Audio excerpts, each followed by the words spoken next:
Vamos que é hoje, hoje, hoje, hoje, hoje. Vamos que é hoje, hoje, hoje, hoje, hoje. No Itaúna vou estudar para ser doutor. Vou me formar para ser feliz. Vencer! E aí, galera, tudo certinho? Esse vídeo é especial, dedicado ao nosso dia, portanto, a todos os meus colegas, mestres e doutores, um feliz Dia dos Professores, para todos que têm essa grata missão de ensinar as crianças e os jovens a ter um futuro melhor e a construir um futuro melhor para a nossa nação, certo? Então, depois de dado esse recado, eu quero falar um pouquinho hoje mais de história. Eu sei que eu sou professor de geografia, nunca vou deixar de ser, mas a história também faz parte do conhecimento humano e a história e a geografia, elas são ciências irmãs, elas andam sempre de lado a lado, porque se nós não conhecemos bem o nosso passado, não temos como entender o presente, quiçá saber como vai ser o nosso futuro. Então, eu vou usar um caso bastante controverso, aliás, porque sempre quando a gente fala desse caso, gera muita polêmica, as opiniões elas são muito divergentes. É mais ou menos exatamente o que está acontecendo no Brasil agora, devido ao processo eleitoral, uma polarização das ideias, assim, que às vezes não é saudável, né, para a nossa discussão, né? As pessoas não estão conseguindo debater de uma maneira racional, não estão conseguindo colocar as ideias de uma forma construtiva. Mas enfim, há 10 anos atrás, uma aluna minha me deu de presente um livro chamado A História Me Absolverá, de um cara chamado Fidel Castro. Você já deve ter ouvido falar dele, porque certamente ele foi um dos líderes mais populares de todo o mundo. E eu vou falar um pouquinho da história desse cara, Fidel Castro, para vocês, tá? Então, ele escreveu esse livro ainda na década de 50, antes dele conseguir tomar o poder pela Revolução. Já vamos chegar lá, né? Mas antes, olha só, aqui no livro tem uma bela dedicatória, vou ler para vocês. Mr. Ale. Comprei este livro para o senhor ler e guardar como lembrança de uma aluna que adora suas aulas. As páginas de um livro são eternas e sempre marcam a gente de alguma forma. Você é o professor que por mim sempre vai ser lembrado, admirado e guardado no meu coração, exatamente como as páginas desse livro que estou te dando agora. É simples, mas é com o coração que eu estou te presenteando. Um beijo de sua aluna, Bárbara Parral Frantini. Bárbara, se você estiver vendo esse vídeo 10 anos depois que eu dei aula para você, por favor, dá um alô, porque eu vou ficar realmente muito feliz em saber que depois de tanto tempo os meus ex-alunos ainda se lembram desse professor, que naquela época estava apenas no começo da carreira, né? Mas de certa maneira, se eu ajudei você, assim como outros alunos, a serem o que vocês são hoje, construção dos seus valores, das suas vidas, eu acho que a minha missão ela está cumprida. Mas, enfim, dá um alô pra gente para poder saber se você ainda está aqui e assistiu esse vídeo também. De qualquer forma, eu vou falar um pouquinho do que o Fidel escreveu aqui, já que a Cuba, antes de se tornar um país socialista, era um país governado por uma ditadura de um general chamado Fulgêncio Batista, e que tomou o poder, né, através de golpe, né? Não havia democracia na ilha, né? Cuba é uma ilha, tá? Para quem não sabe, lá no Caribe. Então, durante as décadas de 20, 30, 40 e 50, Cuba era até então um país capitalista, mas cliente dos Estados Unidos, que costumava mandar para a ilha turistas para poder desfrutar as férias nos cassinos locais em Havana, que é a capital de Cuba, né? e gastar o dinheiro com jogo, com bebidas, né? Cuba é conhecida também por ser um grande produtor de bebidas, especialmente o rum. Também Cuba produz os charutos mais apreciados no mundo todo, ou seja, é um grande produtor de fumo. E além disso também era um produtor de açúcar para exportação. Então eram basicamente esses produtos que eu falei, né? Fumo, bebidas e açúcar que a ilha produzia, e o resto do mundo ia passar férias, já que o país abrigava cassinos, era um local também, de certa forma, liberal, né? Nos seus costumes, mas isso para quem tinha dinheiro para gastar, né? Então a maior parte da população da ilha vivia na miséria ou trabalhava na agricultura ou mendigava pelas cidades, já que a elite do país, composta pelos generais, assim como no Brasil já tivemos também um período chamado de ditadura, né? Mas isso não vem ao caso, acabou oprimindo brutalmente a população que passava fome e necessidade por conta aí da falta de oportunidade de emprego, né? E, enfim, e também pelos baixos salários que eles pagavam, né? As empresas pagavam, enfim, né? Era considerado então o que a gente chama de paraíso fiscal, né? Onde o pessoal que não necessariamente ganhava dinheiro de forma lícita, como os mafiosos americanos, né? Eles depositavam dinheiro na ilha para poder fugir dos impostos que eram cobrados nos Estados Unidos, enfim, né? Então, Fidel, ele descreve muito bem isso aqui no livro.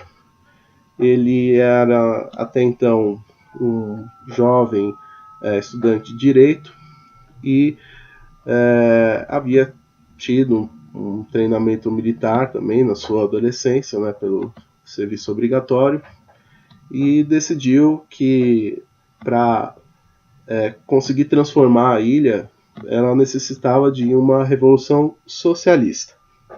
Então, para isso, ele se exilou no México, no auge da ditadura do Batista, e depois disso formou um pequeno grupo paramilitar para poder voltar à ilha e assim tomar o poder. A gente sabe que há uma forma mais justa, né, de tomar o poder, que é pelo voto. Isso dentro de uma democracia. Só que nós estamos falando de um contexto de ditadura. Então, Fidel resolveu tomar um outro caminho, que é pegando as armas e depois voltou à ilha num pequeno barco chamado Grama. Nisso, um outro jovem revolucionário argentino que também tinha ideais socialistas acabou se interessando pela missão e se juntou aos combatentes. Ele mesmo, um cara chamado Che Guevara. Eternamente jovem, Che Guevara também se juntou aos ideais revolucionários e nesse pequeno barco com cerca de 80 tripulantes resolveu desembarcar na ilha, e daí a história se conta. Eles conseguiram derrubar o ditador e Fidel Castro então assumiu o poder, isso em 1959. Depois disso, Fidel promoveu profundas reformas sociais, buscou elevar os salários dos profissionais, especialmente dos professores, dos médicos, das pessoas, dos camponeses, das pessoas que trabalhavam na terra, enfim. Só que para isso ele começou a nacionalizar empresas e também contou com a ajuda da então União Soviética. A União Soviética, por sua vez, comprava da ilha os produtos que ela fabricava, como eu já citei, basicamente bebida, fumo e açúcar. E isso, obviamente, não agradou aos americanos, porque a ilha, né, de Cuba, Havana, fica a apenas 100 quilômetros da Flórida, separados apenas por uma estreita faixa de mar, e sabendo que um país tão próximo aos Estados Unidos é apoiado pelo regime comunista, isso elevaram as tensões a ponto de acontecer um evento chamado Crise dos Mísseis, em 1963, onde a União Soviética, para garantir que os americanos não iam derrubar o regime e matar Fidel Castro, enviou ogivas nucleares para a ilha. Imagina a confusão que foi os americanos terem ogivas nucleares apontadas para seu território a apenas 100 km de distância. Então isso deixou o mundo em xeque, porque se alguém apertasse o tal botão vermelho e acionasse os mísseis, o mundo poderia ter acabado aí numa guerra nuclear. Ainda bem que não foi isso que aconteceu. Com uma negociação, no final das contas, os soviéticos retiraram os mísseis da ilha, levaram de volta lá para a União Soviética, e em troca os americanos não iriam mais querer ter planos de invadir a ilha. Enfim, né? Então a história é um pouco controversa, porque sempre se fala que em Cuba nunca houve uma democracia. Mesmo quando Fidel assumiu o poder, ele assumiu e ele nunca mais saiu. Ele saiu para entregar o poder para o irmão há cerca de 10 anos atrás, e agora que o irmão dele, recentemente, entregou o poder para o atual presidente de Cuba, que não é da família. Finalmente alguém que não veio, né, da mesma linhagem dos Castro. Mas Cuba também é caracterizada por assembleias populares, ou seja, grupos de pessoas que se unem em torno de um bem comum. E elas, passando um helicóptero aqui em cima, desculpa o barulho, e elas controlam o que a gente chama de orçamento participativo. Cuba foi, se não me engano, o primeiro país do mundo a dar esse poder para as assembleias populares, decidiu o que era melhor para si. Então, esse modelo também já é utilizado em alguns lugares no Brasil. Aqui em São Paulo já utilizaram orçamento participativo, em Porto Alegre também já usaram orçamento participativo, em outras grandes cidades que também experimentaram esse modelo de oferecer a população, a grupos, né, de interesse da população que não necessariamente fazem parte da elite, a oportunidade de decidir o que é melhor para si, para a comunidade. Então, esse modelo veio de Cuba e a Assembleia, né, do Geral de Cuba, né, os deputados cubanos, eles também são eleitos por essas assembleias populares, né? Surgem os líderes através dessas assembleias, enfim, né? Então é controverso, né, dizer que Cuba existe ou não existe democracia.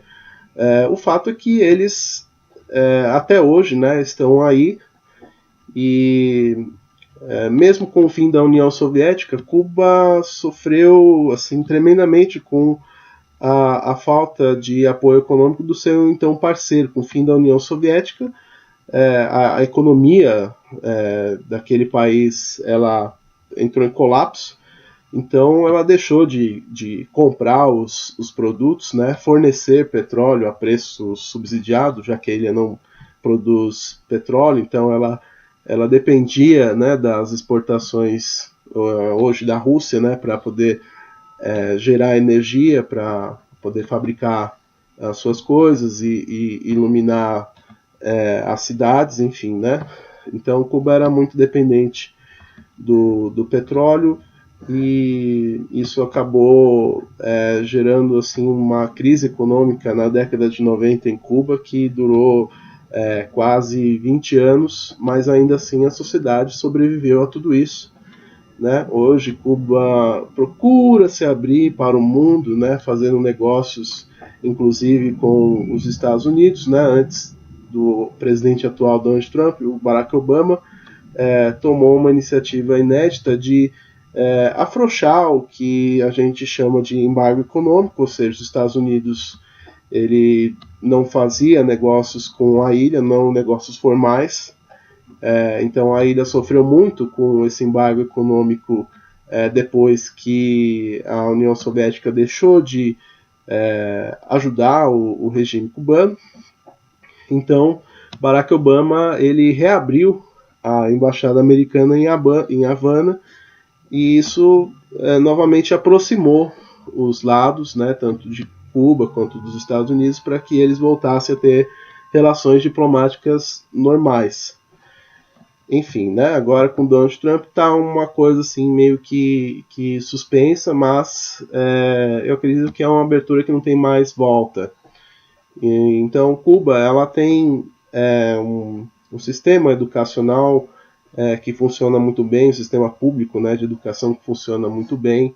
Tanto é que quando a ex-presidente Dilma instituiu um programa chamado Mais Médicos, ela fez uma parceria com o governo cubano para que eles enviassem médicos que pudessem trabalhar nas periferias da cidade, no interior do Brasil, que era onde havia maior demanda, né, desse tipo de serviço, né? Os hospitais eles careciam de médicos para trabalhar, e os cubanos eles muitos já têm experiências em missões humanitárias em outros países, especialmente na África, em países em guerra. Então os médicos cubanos eles também ajudaram, né, a compor esse programa Mais Médicos, e eu acredito que eles estejam, boa parte deles, aqui até hoje, ajudando, né, a população mais carente com o seu conhecimento, né, e claro, né, curando as doenças. Mas isso tudo é fruto de uma educação universal e pública que Cuba ofereceu para a sua sociedade. Tanto que eu estava dando uma pesquisada aqui, mesmo Cuba, com todos esses problemas econômicos, 20 anos em recessão econômica, o país poderia rachar a sua sociedade. Teve uma época que muitos cubanos, assim, para fugir da miséria, construíam barcos improvisados para poder atravessar o Mar do Caribe e chegar até a Flórida, né, que é o território americano mais próximo da ilha.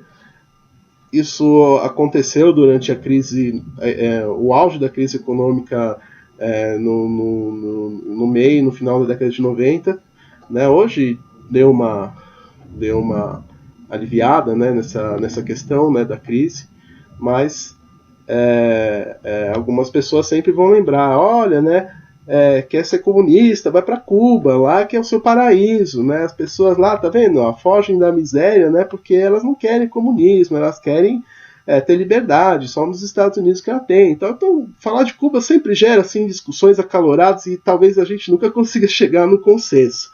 Mas o fato é que Cuba ela deu alguns exemplos, né, para a nossa sociedade, primeiro de resiliência, por ter suportado todo esse processo de crise e o país não rachou, né, ele ainda continua lá, a sociedade ainda continua com os princípios que o Fidel Castro escreveu aqui no livro, de construir uma sociedade mais justa, menos desigual, menos concentradora de renda. O que a gente observa aqui no Brasil é uma brutal desigualdade de renda, então isso lá já é uma coisa que é bem mais suave, né? E eu estava observando que o IDH de Cuba é maior que do Brasil. Cuba está atualmente, eu vou ler aqui, ó, na posição número 75, né, o segundo último levantamento agora do IDH, né, que é de 2017, se não me engano. Cuba tem o índice 0,777, tá? E o Brasil, que está em...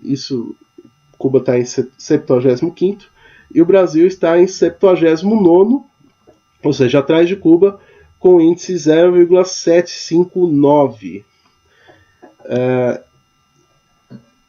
Então não podem dizer que Cuba é o país mais atrasado do mundo, como eu já vi aí na campanha aí de candidato a presidente. Né? Cuba está acima do Brasil na principal referência de medição de desenvolvimento, né, qualidade de vida, que é o IDH, Índice de Desenvolvimento Humano.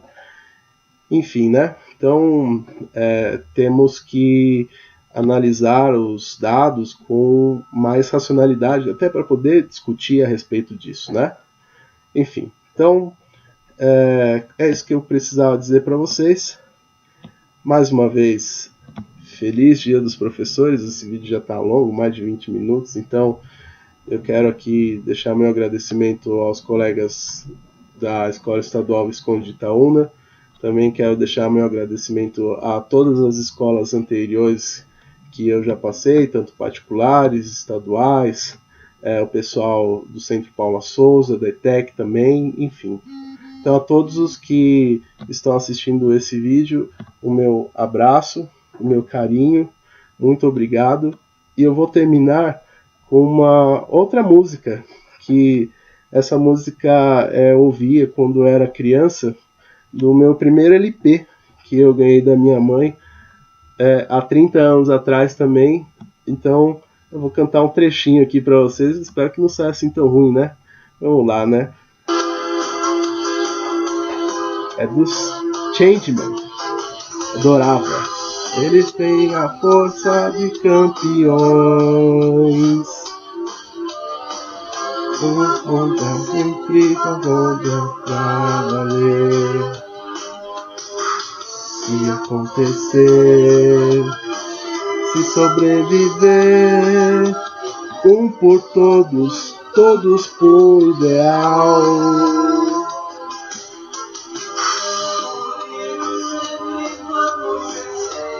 E vamos vencer.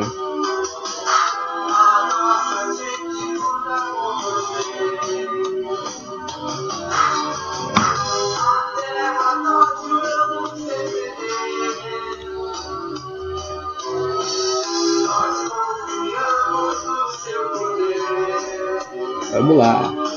Sonhar com a paz foi tudo que eu quis. E um dia desses acordar e ser feliz. Sonhar com a paz foi tudo que eu quis. E um dia desses acordar e ser feliz. Muito obrigado, galera, por tudo e até a próxima.